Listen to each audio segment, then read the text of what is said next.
어제부터 이어지고 있는 비트코인의 반등세와 함께 인사를 드려보고 있는 크립토 마토입니다. 자, 오늘 미국 증시는 휴장입니다. 공휴일을 맞이해가지고 미국은 쉬고 있는 가운데서도 열심히 부지런하게 달려주고 있는 비트코인.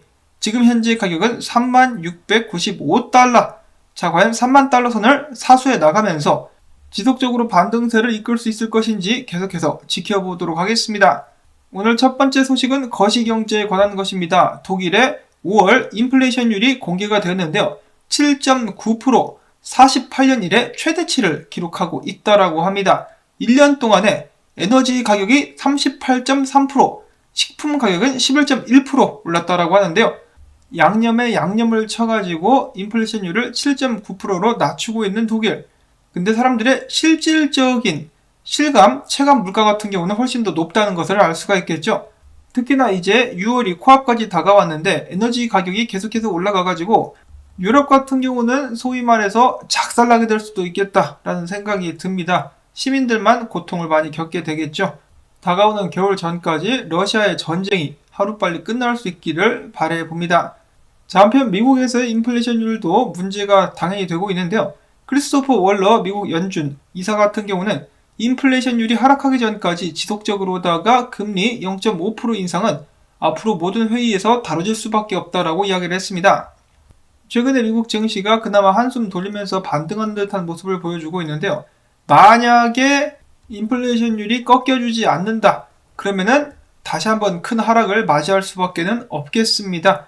데드캣에 불과하게 된다는 것이겠죠. 자, 한편 미국 내에서 인플레이션이 경제에 지대한 영향을 미치게 되자 바이든 대통령은 이에 대한 토론을 하고자 연준 의장인 제롬 파웰과 다가오는 화요일, 미국 기준으로 화요일 미팅을 갖게 된다고 합니다. 미국의 중간선거를 앞두고 어떻게 해서든지 인플레이션율을 내려보려고 하고 있는 바이든 대통령. 미국 증시가 아작난다 할지라도 금리 인상을 요구하게 되지 않을까라는 예상을 해볼 수가 있겠습니다. 자, 과연 어떻게 될 것인가? 이어서는 본격적인 비트코인 소식들로 넘어갑니다. 최근 엘살바도르 사람들을 대상으로 설문조사를 진행한 결과 응답자의 63%가 비트코인의 법정화폐 도입을 반대한다라고 밝혔습니다. 자, 그러면서 달러를 선호한다라고 이야기를 한 것인데요. 자, 물론 지금 당장 비트코인이 힘을 쓰지 못하고 있지만은 달러에 대해서, 이 달러의 미래에 대해서 좀 더 알아보게 된다면은 많은 사람들이 그 의견을 달리하게 되지 않을까라는 생각을 해봅니다. 장기적인 시각을 가졌을 때 법정화폐의 한계는 너무나 명확하기 때문에 이를 알고 비트코인을 도입을 한 것인데, 여기서 한 가지 재미난 것은 63%가 비트코인 법정화폐 도입을 반대한다라고 했는데, 그럼에도 불구하고 이 비트코인 법정화폐를 도입을 추진한 부켈레 대통령은 정말 국정을 잘 운영하고 있다라고 10점 만점에 8.43점을 줬다라고 합니다. 굉장히 높은 수치죠. 그만큼 국민들을 위해서 열심히 헌신하고 있다라는 부켈레 대통령. 그런 의미에서 이 비트코인 법정화폐 도입도 좀 지지를 해주고 믿어주면 어떨까라고 생각을 해보고, 다음으로 캐나다 대통령 후보에 이어서, 캐나다는 수상이죠. 수상 후보에 이어서 나이지리아 대통령 후보도 암호화폐를 지지한다라고 공식적으로 밝혔습니다. 전 세계에서 비트코인 가지야 목소리가 높아져 가고 있는 가운데 인플레이션과 더불어 가지고 법정화폐 자국 통화의 가치 하락 때문에 큰 고통을 겪었었던 터키 사람들 같은 경우는 최고의 투자처가 금이다 라고 밝혔다라고 합니다. 코인은 1.9%밖에 되지 않는다라고 하는데요. 딱 코인 투자자로서는 이 양반들 아직도 정신 못 차렸구나 라고 생각할 수도 있겠지만은, 최근 보시면은 그래도 금의 가격이 미국 증시나 암호화폐보다는 좀 안정적인 모습을 보여주고 있죠. 그런데 한 가지 고려해 봐야 될 것은, 좀 길게 봤을 때 암호화폐는 엄청나게 상승을 한 상태에서 좀 많이 떨어지고 있는 것이고, 금은 계속해서 제자리 걸음만 하고 있다는 것, 반드시 기억을 해야 될 것 같습니다. 자, 한편 암호화폐가 미국 증시와 디커플링이 됐는데 안 좋은 방향으로, 좀 좋지 못한 방향으로 디커플링이 됐다. 나스닥은 3.3% 급등했지만 비트코인은 오히려 휘청하는 모습을 보였기 때문에, 이러한 디커플링에서 알 수 있는 것은 미국 증시에 반해서 암호화폐 같은 경우는 투자자들이 빠져나가고 있는 것으로 예상을 해볼 수 있다라고 블룸버그에서 밝혔다라고 합니다. 근데 지금 또 열심히 올라가고 있는데 좀 더 두고 봐야 되겠죠. 비트코인 더욱더 많은 사람들이 받아들이고 있습니다. 섣부르게 판단하지 말라고 이 블룸버그 탱이더라. 자, 그 다음으로 비트코인의 열렬한 지지자이자 실리콘밸리의 유명 투자자이기도 한 팀 드레이퍼는 원래 2022년도까지 비트코인이 20만 달러까지 가게 될 것이다라는 예측을 내놨었는데요. 그 예측을 쪼까 수정했다라고 합니다. 2023년도 초까지 비트코인 가격이 25만 달러까지 오를 것이다. 자, 과연 그렇게 될 수 있을 것인가? 자, 그는 흥미로운 의견을 덧붙였는데요.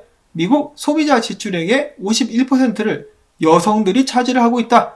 여성들이 비트코인 가격을 크게 올리는데 일조하게 될 것. 더욱더 많은 여성들이 비트코인으로 물건을 사기 시작할 것이며 소매상들 역시 은행에서 발급한 신용카드가 아닌 비트코인 신용카드를 활용하게 되면 비용의 2%를 절약할 수 있게 되지만 아직까지는 인지가 안 되었기 때문에 잠재적으로 비트코인의 활용도를 높여줄 수 있는 사람들이 될 수 있다라고 이야기를 했습니다. 자, 내년 초반까지 25만 달러 가즈아 갈 수 있을까? 긍정적으로 생각해보면서 플랜 B에 한술 더 뜬 비트코인 분석 보도록 하겠습니다. 자, 한때는 많은 사람들로부터 각광을 받았었던 플랜 B, 지금은 구라투 플로우라는 그런 오명을 지니게 되었죠. 그는 최근에 자신의 트위터를 통해서 밝히기를 내가 말이야 2019년도 때 오리지널 S2F 스톡2 플로우 모델을 만들었었어. 그때 내 모델이 뭐라 했느냐? 비트코인이 4,000달러에서 55,000달러까지 간다라고 했었거든. 근데 어떻게 됐어? 진짜로 갔지? 내가 원래 이렇게 한따까리 하는 사람이란 말이야. 왕년에 나도 잘 나갔단 말이지. 자, 근데 니들 잘 들어봐. 이게 끝이 아니라 내가 오리지널로다가 권했었던 첫 번째 모델이 최근 나에게 뭐라고 속삭였느냐? 2024년도 반감기 이후에 비트코인은 50만 달러 이상을 돌파하게 될 거야. 대단하지? 대단하지? 그런 의미에서 오늘 술값은 네가 내라 라는 말은 하지 않았지만은 자, 비트코인이 다음 반감기 후에 50만 달러까지 가게 될 것이다라는 이 과감한 예측을 내놨습니다. 당연히 개인적으로는 플랜 B가 맞기를 바라봅니다. 언젠가는 비트코인이 100만 달러까지 가게 되지 않겠느냐, 저도 지지를 하는 바인데요. 일단 그 전에 10만 달러, 1억 먼저 찍어야 되겠죠. 천리길도 1억부터.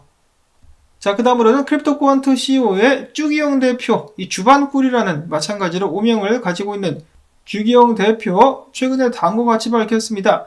내가 봤을 때 비트코인 축적 단계는 명확하다. 기관들이 지금 비트코인을 25,000에서 3만 달러대 쓸어 담고 있다. 그러면서 그는 이야기를 합니다.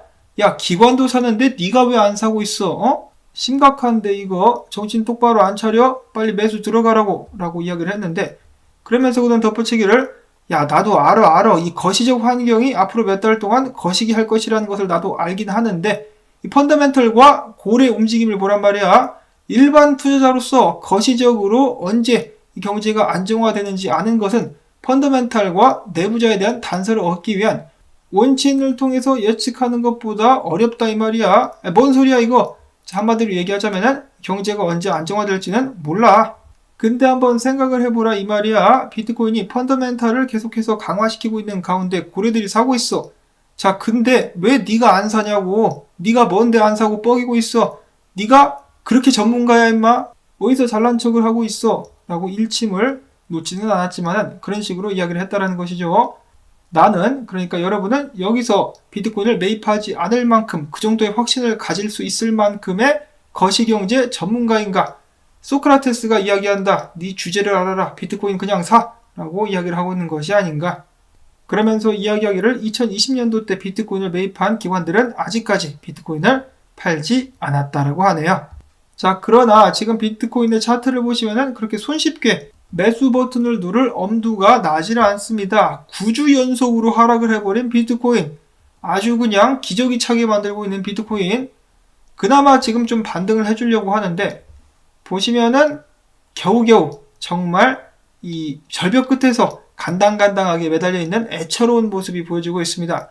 지속적인 상승을 위해서는 32,000달러 위로 올라와가지고 안착까지 해줘야 되겠죠. 네브라스카는 군어 분석가 같은 경우는 그래도 일단 일봉을 29,200달러 위에서 마감을 해주었기 때문에 단기적으로다가 바닥을 다진 것은 아닌가 라는 생각을 해본다 라고 이야기를 했었고요. 이어서 그제와 어제 계속해서 다뤄졌었던 비트코인의 디센딩 트라이앵글은 일단은 상방향으로 돌파하는 모습이 그려지고 있으며 3700달러 저항을 테스트하고 있다라고 합니다.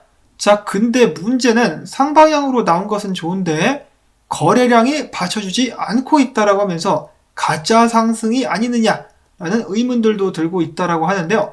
일단은 가짜 상승이 아니기 위해서는 거래량이 좀 터져주면서 3800달러 이상에서 1차적으로 좀 안착을 해주면 좋겠다라는 의견들이 나오고 있습니다. 그 전까지는 좀 간당간당하다라는 것인데요.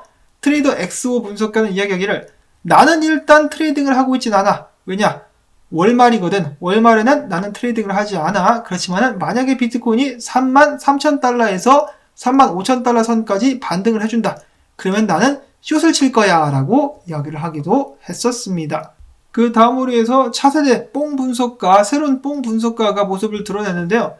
그는 이야기하기를 2021년과 비교를 해도 모양새가 굉장히 비스무리하다. 지금부터 이제 또 지지 확인한 다음에 상승을 이어갈 수 있지 않겠느냐. 자, 누구 말이 맞을까?